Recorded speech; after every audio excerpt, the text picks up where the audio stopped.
Hello friends, welcome back to my YouTube channel. ಇವತ್ತಿನ ವಿಡಿಯೋದಲ್ಲಿ bank of ಬರೋಡಾದ office assistant ಅಥವಾ ಪ್ಯೂನ್ ಜಾಬ್ ನ ಬಗ್ಗೆ ಈ ವಿಡಿಯೋದಲ್ಲಿ ಮಾಹಿತಿ ಕೊಡ್ತಾ ಹೋಗ್ತೇನೆ. ನೀವೇನಾದ್ರೂ ಹೊಸಬರಾಗಿದ್ದರೆ ನಮ್ಮ ಚಾನಲ್ನ ಲೈಕ್ ಮಾಡಿ, ಶೇರ್ ಮಾಡಿ, ಸಬ್ಸ್ಕ್ರೈಬ್ ಮಾಡಿ.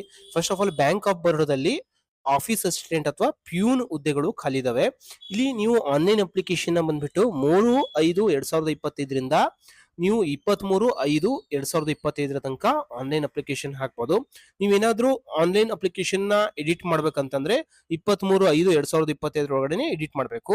ನೀವು ಪ್ರಿಂಟ್ ಮಾಡ್ಕೊಳೋದ್ರೆ, ನೀವೇನೋ PDF ಪ್ರಿಂಟ್ ಮಾಡ್ಕೋಬೇಕಂತಂದ್ರೆ 7/6/2025 ತನಕ ಪ್ರಿಂಟ್ ಮಾಡ್ಕೋಬಹುದು. ಆನ್ಲೈನ್ ಫೀ ಪೇಮೆಂಟ್ ನ ಬಂದ್ಬಿಟ್ಟು 3/5/2025 23/5/2025 ಒಳಗಡೆ ನೀವು ಪೇಮೆಂಟ್ ಮಾಡ್ಬೇಕಾಗತ್ತೆ. ಈ ಆನ್ಲೈನ್ ಅಪ್ಲಿಕೇಶನ್ ನ ಬಂದ್ಬಿಟ್ಟು ನೀವು ಆನ್ಲೈನ್ ನಲ್ಲಿ ಅಪ್ಲೈ ಮಾಡ್ಬೇಕಾಗತ್ತೆ. ಇಲ್ಲಿ ನೀವು ಆನ್ಲೈನ್ ಅಪ್ಲಿಕೇಶನ್ ನ ಹಾಕ್ಬೇಕಂತಂದ್ರೆ ನೀವು ರಿಜಿಸ್ಟ್ರೇಷನ್ ಮಾಡಿರ್ಬೇಕು. ಆಗ ಮಾತ್ರ ಈ ಆನ್ಲೈನ್ ಅಪ್ಲಿಕೇಶನ್ ನ ಹಾಕಕ್ ಬರುತ್ತೆ. ಇಲ್ಲಿ ಫಸ್ಟ್ ಆಫ್ ಆಲ್ ಯಾವ ಒಂದು ಏರಿಯಾದಲ್ಲಿ ಹುದ್ದೆಗಳು ಖಾಲಿ ಇದಾವೆ ಅಂತಂದು ಇಲ್ಲಿ ನಾನು ಹೇಳ್ದಂಗೆ ಆನ್ಲೈನ್ ರಿಜಿಸ್ಟ್ರೇಷನ್ ಬಂದ್ಬಿಟ್ಟು 3/5/2025 ಲಾಸ್ಟ್ ಡೇಟ್ ಬಂದ್ಬಿಟ್ಟು 23/5/2025 ತನಕ ನೀವು ಆನ್ಲೈನ್ ಅಪ್ಲಿಕೇಶನ್ ನ ಹಾಕ್ಬೋದು. ಯಾವ ಒಂದು ಎಜುಕೇಶನ್ ಕ್ವಾಲಿಫಿಕೇಶನ್ ಆಗ್ಬೇಕಂತಂದ್ರೆ ಇಲ್ಲಿ ಏನಂತಂದ್ರೆ ನೀವು ಕೇವಲ SSLC ಪಾಸ್ ಆದ್ರೂ ನೀವು ಆನ್ಲೈನ್ ಅಪ್ಲಿಕೇಶನ್ ನ ಹಾಕ್ಬೋದು. ಇಲ್ಲಿ ನೋಡ್ರಿ, ಯಾವ ಯಾವ ಸ್ಟೇಟ್ ಅಲ್ಲಿ ಎಷ್ಟೆಷ್ಟು ಹುದ್ದೆಗಳು ಖಾಲಿ ಇದಾವೆ ಅಂತಂದು ಇದಾವೆ. ಇಲ್ಲಿ ಆಂಧ್ರ ಪ್ರದೇಶ ಎಲ್ಲಾ ಸ್ಟೇಟ್ ಅಲ್ಲಿ ಎಷ್ಟೆಷ್ಟು ಹುದ್ದೆಗಳು ಖಾಲಿ ಇದಾವೆ ಅಂತಂದಿದೆ. ಇಲ್ಲಿ ಟೋಟಲ್ ಬಂದ್ಬಿಟ್ಟು ಎಷ್ಟು ಹುದ್ದೆಗಳೇ, ಟೋಟಲ್ 500 ಹುದ್ದೆಗಳು ಖಾಲಿ ಇದಾವೆ. SC/ST ನವರಿಗೆ, ಶೆಡ್ಯೂಲ್ ಟ್ರೈಬ್ SC/ST ನವರಿಗೆ, ಮತ್ತೆ ಬ್ಯಾಕ್ವರ್ಡ್ ಕ್ಲಾಸಸ್ಗೆ, EWS ಕ್ಯಾಟಗರಿನವರಿಗೆ, PWD ಕ್ಯಾಂಡಿಡೇಟ್ಸ್ ಗಳಿಗೆ, ಮತ್ತೆ orthopaedical challenged, hearing impaired, visual impaired, intellectual disability, ಮತ್ತೆ ಎಕ್ಸ್ ಸರ್ವಿಸ್ ಮೆನ್ ಗಳಿಗೆ ಎಲ್ಲ ಏನಂತಂದ್ರೆ ಸ್ವಲ್ಪ ರಿಸರ್ವೇಶನ್ ಇರ್ತಾ ಹೋಗುತ್ತೆ. ಇಲ್ಲಿ ಟೋಟಲ್ ಬಂದ್ಬಿಟ್ಟು 500 ಹುದ್ದೆಗಳು ಖಾಲಿ ಇದಾವೆ. ಇಲ್ಲಿ ನೋಡ್ರಿ, ಈ ಹುದ್ದೆಗಳ ಹೆಸರು ಬಂದ್ಬಿಟ್ಟು ಆಫೀಸ್ ಅಸಿಸ್ಟೆಂಟ್ ಅಂತಂದು ಪ್ಯೂನ್ ಹುದ್ದೆಗಳು. ಇಲ್ಲಿ 500 ವೇಕೆನ್ಸೀಸ್ ಇದಾವೆ. ಮಿನಿಮಮ್ ಏಜ್ ಬಂದ್ಬಿಟ್ಟು 18, ಮ್ಯಾಕ್ಸಿಮಮ್ ಬಂದ್ಬಿಟ್ಟು 26. ಇಲ್ಲಿ ನಾನು ಹೇಳ್ದಂಗೆ SSLC ನ ಪಾಸ್ ಆಗಿರ್ಬೇಕು. ಮತ್ತೆ ಇಲ್ಲಿ ನೋಡ್ರಿ, ನಿಮ್ಮ ಲೋಕಲ್ ಲ್ಯಾಂಗ್ವೇಜ್ ಅಂದ್ರೆ ನಾವು ಕರ್ನಾಟಕದಲ್ಲಿ ನಾವೇನಾದ್ರೂ ಅಪ್ಲೈ ಮಾಡ್ತಿದೀವಿ ಅಂತಂದ್ರೆ ನಮಗೆ ಕನ್ನಡದಲ್ಲಿ ಬರೆಯಕ್ಕೆ ಮತ್ತೆ ಓದಕ್ಕೆ ಎರಡೂ ಬರಬೇಕು, ಕನ್ನಡದಲ್ಲಿ ಮಾತಾಡಕ್ ಬರಬೇಕು. ಅವ್ರು ಅಪ್ಲೈ ಮಾಡ್ಬೇಕಾಗತ್ತೆ. ಇಲ್ಲಿ ನೋಡ್ರಿ, ಸ್ಕೇಲ್ ಫಸ್ಟ್ ಬಂದ್ಬಿಟ್ಟು ನಿಮ್ಗೆ 19,500 ಕೊಡ್ತಾ ಹೋಗ್ತಾರೆ ಸ್ಟಾರ್ಟಿಂಗ್. ನೀವೇನಾದ್ರೂ ಅಪಾಯಿಂಟ್ ಆಯ್ತು ಅಂತಂದ್ರೆ ಇಲ್ಲಿ ನೆಕ್ಸ್ಟ್ 22,160, ನೆಕ್ಸ್ಟ್ ಹಂಗೆ ರೇಸ್ ಆಗ್ತಾ ಇದೆ, 26,310 ಹಿಂಗೆ ಕೊಡ್ತಾ ಹೋಗ್ತಾರೆ. ನೀವು ಫಸ್ಟ್ ಇಲ್ಲಿ ಎಕ್ಸಾಮ್ ನ ಪಾಸ್ ಮಾಡ್ಬೇಕಾಗತ್ತೆ. ಎಲಿಜಿಬಿಲಿಟಿ ಬಂದ್ಬಿಟ್ಟು ಇಲ್ಲಿ ನೋಡ್ರಿ, ಇಂಡಿಯನ್ ನ್ಯಾಷನಾಲಿಟಿ ಇಂಡಿಯನ್ ಸಿಟಿಜನ್ಶಿಪ್ ಆಗಿರ್ಬೇಕು, ಅವರು ಅಪ್ಲೈ ಮಾಡಬಹುದು. ನೆಕ್ಸ್ಟ್ ಬಂದ್ಬಿಟ್ಟು ಏಜ್ ಬಂದ್ಬಿಟ್ಟು ನೋಡ್ರಿ 18 ಇಂದ 26 ವರ್ಷ ತನಕ ಅವರು ಅಪ್ಲೈ ಮಾಡಬಹುದು. ಇಲ್ಲಿ ನೋಡ್ರಿ, SC ಕ್ಯಾಟಗರಿಗೆ ಸಪೋಸ್ ಈ SC/ST ಏಜ್ ರಿಲ್ಯಾಕ್ಸೇಷನ್ ಬಂದ್ಬಿಟ್ಟು ಅಂದ್ರೆ 26 ವರ್ಷದ ಇಲ್ಲಿ 5 ಸೇರಿಸಿದ್ರೆ 31 ವರ್ಷ ತನಕ SC/ST ನವರು ಅಪ್ಲೈ ಮಾಡಬಹುದು. OBC ನವರು ಬಂದ್ಬಿಟ್ಟು 26/3/29 ತನಕ ಏಜ್ ರಿಲ್ಯಾಕ್ಸೇಷನ್ ಇರುತ್ತೆ. ಮತ್ತೆ ಡಿಸೆಬಿಲಿಟಿ ಇತ್ತಂದ್ರೆ ಅವರಿಗೆ 10 ವರ್ಷ ತನಕ ವಯೋಮಿತಿ ಸಡಿಲಿಕೆ ಇರುತ್ತೆ. ಅಂದ್ರೆ 26+10 ಅಂದ್ರೆ 36 ತನಕನೂ ಅಪ್ಲೈ ಮಾಡಬಹುದು. ಇಲ್ಲಿ ನೋಡ್ರಿ, ಎಕ್ಸ್ ಸರ್ವಿಸ್ ಮೆನ್ ಅವರಿಗೆ ನೋಡ್ರಿ 8 ವರ್ಷ ಅಂತ ಇದೆ, ಇಲ್ಲಿ ಒಂದು 3 ವರ್ಷ ಅಂತ ಇದೆ. ಮತ್ತೆ ವಿಧವೆಯರು ಬಂದ್ಬಿಟ್ಟು ವಿಧವೆಯರಿಗೆ ಸ್ವಲ್ಪ ಏಜ್ ರಿಲ್ಯಾಕ್ಸೇಷನ್. ಇಲ್ಲಿ ನೋಡ್ರಿ, ವಿಧವೆಯರಿಗೆ ಬಂದ್ಬಿಟ್ಟು 35 ವರ್ಷ ತನಕ, 38 ವರ್ಷ ತನಕ, ಜನರಲಿ ಬಂದ್ಬಿಟ್ಟು 35 ವರ್ಷ ತನಕ, EWS ಬಂದ್ಬಿಟ್ಟು 38 ವರ್ಷ, OBC ಮತ್ತೆ SC/ST ಕ್ಯಾಂಡಿಡೇಟ್ ಬಂದ್ಬಿಟ್ಟು 40 ವರ್ಷ ತನಕನೂ ಅಪ್ಲೈ ಮಾಡಬಹುದು. ಇಲ್ಲಿ ಏನಂತಂದ್ರೆ ಇಲ್ಲಿ ಯಾವ ಯಾವ ಕೆಟಗರಿಯರು ಏನೇನ್ ರಿಸರ್ವೇಶನ್ ಇರುತ್ತಾ ಹೋಗುತ್ತೆ ಅಂತಂದು ಇಲ್ಲಿದೆ. ಇಲ್ಲಿ ನೋಡ್ರಿ, ಇಲ್ಲಿ ಡಿಸಬಿಲಿಟೀಸ್ ಬಂದ್ಬಿಟ್ಟು ಯಾರು ಯಾವ ಡಿಸಬಿಲಿಟಿನವರು ಅಪ್ಲೈ ಮಾಡಬಹುದು, ಅವರಿಗೆಲ್ಲ ರಿಸರ್ವೇಶನ್.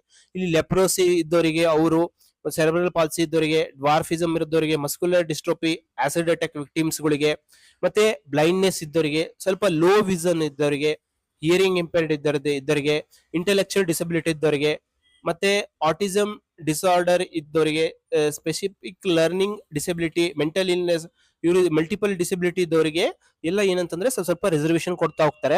ಕ್ವಾಲಿಫಿಕೇಶನ್ ಬಂದ್ಬಿಟ್ಟು ನಾನು ಹೇಳದಂಗೆ SSLC ಪಾಸ್ ಆದವರು ಅಪ್ಲೈ ಮಾಡಬಹುದು. ಮತ್ತೆ ಅವರಿಗೆ ಲೋಕಲ್ ಲ್ಯಾಂಗ್ವೇಜ್ ಮಾತಾಡಕ್ ಬರ್ತಿರ್ಬೇಕು. ಇಲ್ಲಿ ಫೀಸ್ ಬಂದ್ಬಿಟ್ಟು ನೋಡ್ರಿ, ಇಲ್ಲಿ 600 ರೂಪಾಯಿ fees plus gate way charges ಏನು ಪೇಮೆಂಟ್ ಮಾಡ್ಬೇಕಾಗತ್ತೆ, 100 ರೂಪಾಯಿ. ಮತ್ತೆ ಇಲ್ಲಿ ನೋಡ್ರಿ, ಇಲ್ಲಿ ಡಿಸೇಬಿಲಿಟಿ SC/ST ಕ್ಯಾಟಗರಿ ಅವರಿಗೆ ಬರೀ ಕೇವಲ ಏನಂತ 100 ರೂಪಾಯಿ ಪ್ಲಸ್ ಮತ್ತೆ ಏನು ಪೇಮೆಂಟ್ ಗೇಟ್ವೇ ಚಾರ್ಜಸ್ ನ ಕಟ್ಟಬೇಕಾಗುತ್ತೆ. SC/ST PWD ಮತ್ತೆ ವುಮನ್ ಕ್ಯಾಂಡಿಡೇಟ್ಸ್ ಗಳಿಗೆ ಯಾವುದೇ ತರದ ಫೀಸ್ ಸ್ವಲ್ಪ ಕಡಿಮೆ ಇರ್ತಾ ಹೋಗುತ್ತೆ. ಇಲ್ಲಿ ನಿಮ್ಗೆ ಫಸ್ಟ್ ಗೆ ಏನಂತಂದ್ರೆ ನಿಮ್ಗೆ ಫಸ್ಟ್ ನೀವು ಆನ್ಲೈನ್ ಅಪ್ಲೈ ಮಾಡಿದಾಗ ನಿಮ್ಗೆ ಎಕ್ಸಾಮಿನೇಷನ್ ನಡೆಸ್ತಾ ಹೋಗ್ತಾರೆ. ಎಕ್ಸಾಮಿನೇಷನ್ ಮುಖಾಂತರ ನಿಮ್ಗೆ ರಿಕ್ರೂಟ್ಮೆಂಟ್ ಮಾಡ್ತಾ ಹೋಗ್ತಾರೆ. ಇಲ್ಲಿ ನೋಡ್ರಿ ಲೊಕೇಶನ್ ಆಫ್ ಪೋಸ್ಟಿಂಗ್, ಎಲ್ಲೆಲ್ಲಿ ಬ್ರಾಂಚಸ್ ಅಲ್ಲಿ ಖಾಲಿ ಇದಾವೋ ಅಲ್ಲೆಲ್ಲ ಹುದ್ದೆಗಳು ನಿಮ್ಗೆ ಕೊಡ್ತಾ ಹೋಗ್ತಾರೆ. ಅಲ್ಲೆಲ್ಲ ನೀವು ಕೆಲಸ ಮಾಡೋಂಗಿರ್ಬೇಕು. ಮತ್ತೆ ಪ್ರೊಬೇಷನಲ್ ಪೀರಿಯಡ್ ಬಂದ್ಬಿಟ್ಟು 6 ತಿಂಗಳ ತನಕ ಪ್ರೊಬೇಷನಲ್ ಪೀರಿಯಡ್ ಇರುತ್ತೆ ನಿಮ್ಗೆ. ಸೆಲೆಕ್ಷನ್ ಪ್ರೊಸೀಜರ್ ನಾನು ಹೇಳ್ದಂಗೆ ನಿಮ್ಗೆ ಆನ್ಲೈನ್ ಟೆಸ್ಟ್ ಇರುತ್ತೆ, ಆನ್ಲೈನ್ ಟೆಸ್ಟ್ ಇರ್ತಾ ಹೋಗುತ್ತೆ. ಮತ್ತೆ ಏನಂತಂದ್ರೆ ಲೋಕಲ್ ಲ್ಯಾಂಗ್ವೇಜ್ ಪ್ರೊಫಿಷಿಯನ್ಸಿ ಟೆಸ್ಟ್, ನೀವು ನಿಮ್ಮ ಸ್ಥಳೀಯ ಭಾಷೆನ ಹೇಗೆ ಎಷ್ಟು ಕ್ಲೀನ್ ಆಗಿ ಮಾತಾಡ್ತೀರಾ, ಎಷ್ಟು ಚೆನ್ನಾಗಿ ಬರೀತೀರಾ ಅಂತ ಅದ್ರ ಬಗ್ಗೆ ಎಲ್ಲ ಟೆಸ್ಟ್ ಇರ್ತಾ ಹೋಗುತ್ತೆ. ಇಲ್ಲಿ ನೋಡ್ರಿ ಆನ್ಲೈನ್ ಟೆಸ್ಟ್ ಬಂದ್ಬಿಟ್ಟು ಇಂಗ್ಲಿಷ್ ಲ್ಯಾಂಗ್ವೇಜ್ ಬಗ್ಗೆ 25 ಮಾರ್ಕ್ಸ್ ಇಂದು, ಜನರಲ್ ಅವೇರ್ನೆಸ್ 25 ಮಾರ್ಕ್ಸ್ ಇಂದು, ಅರ್ಥಮೆಟಿಕ್ ನ 25, ಸೈಕೋಮೆಟ್ರಿಕ್ ಟೆಸ್ಟ್ ಟೋಟಲ್ 100 ಮಾರ್ಕ್ಸ್ ಇರ್ತಾ ಹೋಗುತ್ತೆ.